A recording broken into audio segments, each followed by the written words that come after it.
આજે વિદાય સમારંભ જે ખૂબ ભાવુક અને પ્રેરણાદાયક પ્રસંગ હોય છે તે હવે પ્રાથમિક શિક્ષણ પૂરું કરીને હવે હાઈસ્કૂલમાં પ્રવેશવાના છે, તો હું તેમના વિશે થોડું કહીશ.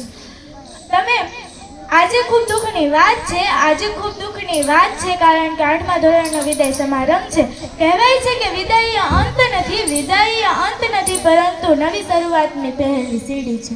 તમે આ શાળામાં માત્ર પુસ્તકનું જ્ઞાન નથી મેળવ્યું પરંતુ જીવન જીવવાની કળા અને સંસ્કારો પણ શીખ્યા છો. તમે અહીંયાથી કોઈ પ્રસંગમાં જાઓ, કોઈ નવી શાળામાં જાઓ તો તમારી ઓળખ તમારા વર્તનથી થશે. તમારામાં રહેલો શિસ્ત અને વિવેક જાળવી રાખજો. તમે અહીં જે પુસ્તક અને તમે જે સંસ્કારો અને જ્ઞાન મેળવ્યું છે તેને તમારી સાથે રાખજો અને મોટા સપના જોજો અને મોટા સપના પૂરા કરજો. તમે હંમેશા જીવનમાં મોટા સપના જોજો, તેનાથી ડરશો નહીં કે આ લક્ષ્ય મારું હાસિલ નહીં થાય, આમ નહીં થાય, અને ડરશો નહીં કેમ કે ડૉક્ટર કલામે કહ્યું છે કે સપના એ નથી કે જે તમારી ઊંઘમાં આવે છે, સપના એ નથી કે જે તમારી ઊંઘમાં આવે છે, સપના એ છે જે તમને ઊંઘવા નથી દેતા. તમે અહીંથી બીજી શાળામાં જાશો એટલે ક્યારેક માર્ક્સ ઓછા આવશે કે કોઈ કામમાં નિષ્ફળતા મળશે તો ગભરાશો નહીં કારણ કે નિષ્ફળતા એ સફળતાની ચાવી છે.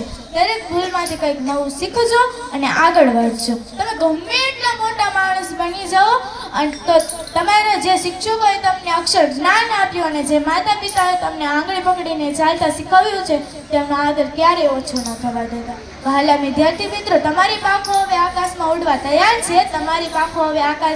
તૈયાર છે. આ શાળાના દરવાજા તમારી માટે હંમેશા ખુલ્લા છે. અમે ઈચ્છીએ છીએ કે તમે ખૂબ પ્રગતિ કરો અને તમારા પરિવાર તથા શાળાનું નામ રોશન કરો. નવા આંખને આંબવા હવે આ પાંખો ફેલાવજો. ગમે એટલા ઊંચે ઓડો, સંસ્કારોને સાથે રાખજો. 8મું ધોરણ પૂરું કરવું એ તો એક માત્ર શરત જ છે. સફળતાના શિખરોને સર કરી શાળાનું નામ રોશન કરજો. યાદોની પોટલી બાંધી સૌ જાય